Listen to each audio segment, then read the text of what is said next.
চিকিৎসকের গাফিলতিতে প্রসূতির অতিরিক্ত রক্তক্ষরণ, অ্যাম্বুলেন্সের অভাবে প্রসূতির মৃত্যুর অভিযোগ। 108 মৃত্যুঞ্জয় বাহনে ভাঙচুর, প্রসূতির মৃত্যুকে কেন্দ্র করে তীব্র উত্তেজনা কাছাড়ের সোনাবাড়ি ঘাটে।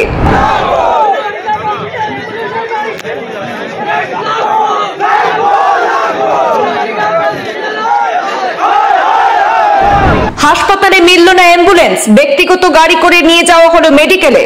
প্রসূতির মরদেহ সড়কের উপর রেখে প্রতিবাদ সাব্যস্ত উত্তেজিত জনতার। ঘটনা ঘিরে শিলচর সোনায় পূর্ত সড়ক অবরোধ, ক্ষুব্ধ জনতার।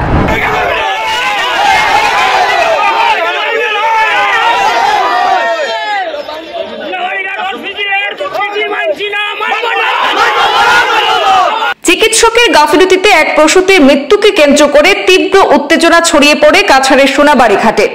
ঘটনার বিবরণে জানা যায়, সোনাবাড়ি ঘাট দ্বিতীয় খণ্ডের বাসিন্দা গর্ভবতী মহিলা জরিনা বেগম লস্করকে স্থানীয় প্রাথমিক স্বাস্থ্য কেন্দ্রে নিয়ে আসা হয় শুক্রবার সকালে। সোনাবাড়ি ঘাট প্রাথমিক স্বাস্থ্য কেন্দ্রে ঘণ্টাখানেক পর জরিনা একটি কন্যা সন্তানের জন্ম দেয়।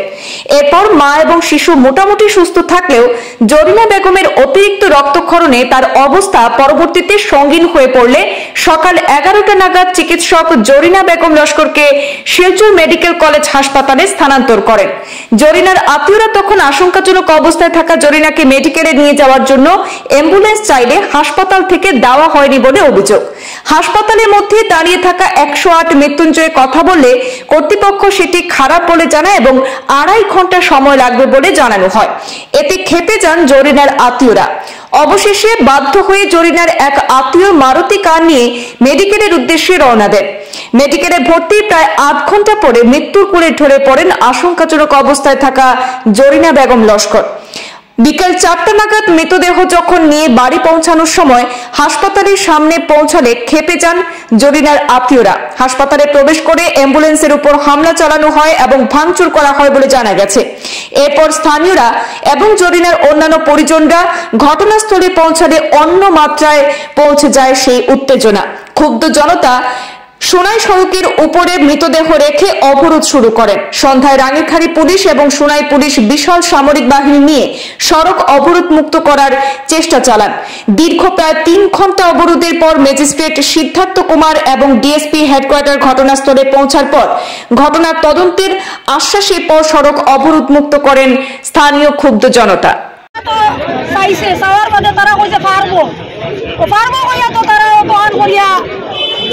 ডেলিভারি পেশেন্ট আসলো, তারা তো চাইলো, তারা তো রাখলো। আমরা বারবার করে কইছি তুমি তাই পারবাইনি ভারতে রাখো, আর পারো না আমরা মেডিকেল দেবো। তারা কইছে না পারবো হইয়া তো তারা রাখিয়া আমার পেশেন্ট তারা ডেলিভারি জুড়েও করছে। করার পরে ব্লাড তো বন্ধ না, আমরা কইছি ব্লাড তো বন্ধ না, আমরা একটা উপায় করে দেও। তারা লাগলো না, আমরা বেজান হওয়ার পরে বাদে তারা কইছে নিতা মেডিকেল, আমরা কইছি অ্যাম্বুলেন্স দেও, আমরা লইয়া যাইমু গা, তুমি জান কিচ্ছু করা লাগতো না। কয় তারা অ্যাম্বুলেন্স নষ্ট নাই, কইলা তো দিত কইয়া বাদে না করছে। প্রায় অনুমানিক 27 বছর বয়সর জরিনা বেগম লস্কর, স্বামীর নাম হইল রিয়াজুল হক লস্কর। আমি এখন আইসি আইয়া জানতাম পারছি যে এই মেয়েটা সকালে অ্যাডমিশন লওয়া নিয়ে হয়েছিল ডেলিভারির লাগে, কিন্তু ইনর যারা আসলা দায়িত্বে আসলা তারা কইছেন মেয়েটার বিলে ডেলিভারি হইব কইয়া তারা প্রায় 3 ঘন্টা সময় যাওয়াইছেন। এরপরে একটা ডেলিভারি হয়েছে। ডেলিভারি হওয়ার পরে যখন অতিরিক্ত ব্লিডিং ওর তখন তারা আউট অফ কন্ট্রোল, তখন তারা কইছে বারবার যে যখন গার্জিয়ান পক্ষ আসলো তারা বিলে অনুরোধ রাখছে বিলে আমরা ব্যবস্থাটা কিটা নেওয়া হওয়ার পরে এই সময় তারা কইছে এটা মেডিকেল নিতে লাগবে। কিন্তু সেই সময় যে হসপিটালের 2টা অ্যাম্বুলেন্স থাকা সত্ত্বে 2টা অ্যাম্বুলেন্স আছে সোনাবাড়ি ঘাট হসপিটালও, একটা 108 আছে, একটা সময় অ্যাম্বুলেন্স আছে, কিন্তু কার গাফিলতির কারণে এই মেয়েটা হসপিটাল যাইতে গিয়ে প্রাইভেট গাড়ি লাগছে। আমার আসাম সরকার বা কেন্দ্রীয় সরকারের কাছে আমার বিনম্রভাবে অনুরোধ হইল এটা যে সরকারের একটা স্লোগান হইল বেটি বাঁচাও বেটি পড়াও, কিন্তু সেই জায়গা দেখা গেছে আজকে যে তো উন্নতমান একটা সোনাবাড়ি ঘাটের মতো একটা হসপিটালে যদি একটা মেয়ে ব্লিডিং হইয়া মারা যায়, যে আমার মনে হয় যে আর সাইডে যেটা মানুষ আসেন বা ব্যাকওয়ার্ড প্লেস হয়ে যেটা মানুষ আসেন তার অবস্থাটা কিরকম হইব। আমি আজকের এই জায়গাতে আমি দাবি রাখি আসাম সরকারের কাছে, জেলা প্রশাসনের কাছে, আমার ডিসি মহোদয়ের কাছে বিশেষ করে আমার হেমন্ত বিশ্ব শর্মা মুখ্যমন্ত্রীর কাছে আমার অনুরোধ রইল এটা যে এইটা পুঙ্খানুপুঙ্খভাবে এটা তদন্ত করে এটার বিহিত ব্যবস্থা নেওয়ার লাগি আমি সরকারের কাছে এবং জেলা প্রশাসনের কাছে অনুরোধ করি। আর যদি কেউ গাফিলতির কারণে যদি এই মেয়েকেই মারা যায় যদি তাহলে এই মেয়ের সমস্ত ক্ষতিপূরণ এবং পরিবারের ক্ষতিপূরণ একটা এবং একটা নিষ্পাপ একটা বাচ্চা সেই বাচ্চাটার খেয়ে বড় আগের দুইটা আর এখন 3 নম্বর বাচ্চাটা খেয়ে বরণ পোষণ করব সেটা আমরা সরকারের কাছে আমরা দাবি জানাই। আর তার সঙ্গে আমরা আজকে জেলা প্রশাসনের কাছে দাবি রাখি আর যে আপাতত এককালীন 10 লক্ষ টাকা এই ক্ষতিপূরণ দেওয়া হোক।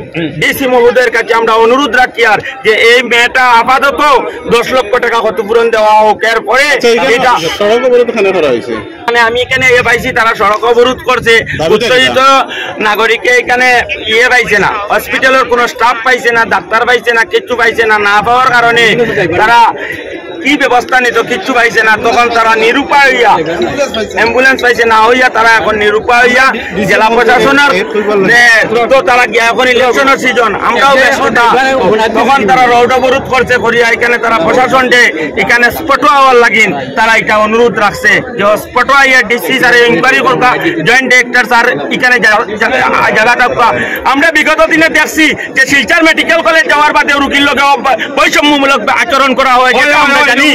আমরা এখান দিন দাবি রাখি আর যদি সরকার সব ব্যবস্থা করে দেওয়া হয় কেন আবার ডাক্তার নার্স সব এখানে রুগীদের জন্য বৈষম্যমূলক আচরণ করা হয় সেটার জন্য আমরা আজকে প্রতিবাদ করি। তারা ওইটা মানিয়ে দিত তারা কাছে যদি উচ্চ মেশিনারি যদি না থাকে তাহলে তারা নেক্সট টাইম যাতে এরকম আর ডেলিভারি কেস না রাখে এটা আমরা একটা দাবি। আর 2 নম্বর দাবি হইল যে মেয়েটা আজকে এই ডাক্তারগুলোর গাফিলতির কারণে মারা গেছে এই মেয়েটারে যাতে একটা আর্থিক সাহায্য দেওয়া হোক এই দাবিটা আমরা রাখলাম। স্যারে এটা মানিয়ে নিতই এর লাগিন আমরা আজকে এই বন্ধটারে তুলতে পারছি। আমরা আজকে ডিস্ট্রিক্টের আমরা ধন্যবাদ জানাই জেলা প্রশাসনের পক্ষ থেকে সবাই এখানে উপস্থিত হয়েছেন, ডিএসপি হেডকোয়ার্টার স্যার আইসন এবং আমার circle officer sir ADC sir আইসন এবং আমার সদর পুলিশ কাছাড়ের বিভিন্ন থানা থেকে আমার পুলিশ আইসন, সবাইকে আমি ধন্যবাদ জানাই। আমার সোনাবাড়িঘাট জিপির আমি এই প্রাক্তন প্রতিনিধি এবং আমি এই হসপিটালের একজন গভর্নিং কমিটির মেম্বার হিসাবে আমিও এইখানে প্রশাসনের লগে একমত। যদি এখানে কেউ দোষী হয় তারা কইছেন উপযুক্ত ব্যবস্থা নেওয়া হইব। আর আমিও এখানে মানে দাবি রাখি আর যে দাবি রাখা হয়েছে এখানে তো আমরা জেলা প্রশাসনে মানিয়ে নিছেন এককালীন টাকা ক্ষতিপূরণ দেওয়া হবো এবং এখানে স্টাফ যদি বদলি করা হয়তো এবং গাইনি বিভাগে আরো উন্নত মান করা হইতো যাতে ভবিষ্যতে আর কোনোদিন এরকম না হয় এটা দাবি মানিয়া আপাতত এটা রোড অবরোধ করা হয়েছে। বিকালে একটা এফআইআর দায়ের করা হবো যে আর একটা দাবি আমরা রাখি আর গাইনি বিভাগের একজন ডাক্তার এখানে আমরা বন্ধ করি বিকালে একটা এফআইআর দেওয়া হইব, পুলিশের তদন্ত আরম্ভ করবো এরপরে